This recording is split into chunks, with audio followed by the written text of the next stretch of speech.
Hello guys, না আজকের কোনো ফানি ভিডিও না।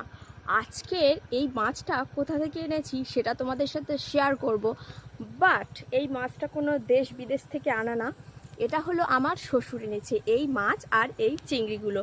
তো এই মাছ চিংড়িগুলো কিন্তু অনেক দিন আমরা খেতে পারিনি।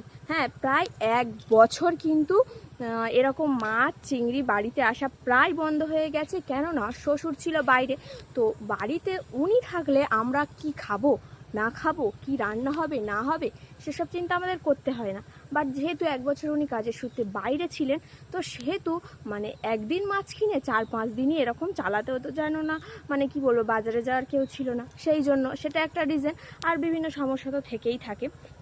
তাই আমি ভাবি, সিরিয়াস ভিডিও যেহেতু আজকের একটা, তো তাই আমি ভাবি যে যারা এই এক সংসারে থেকে আলাদা হয়ে যায়, তারা কি ভেবে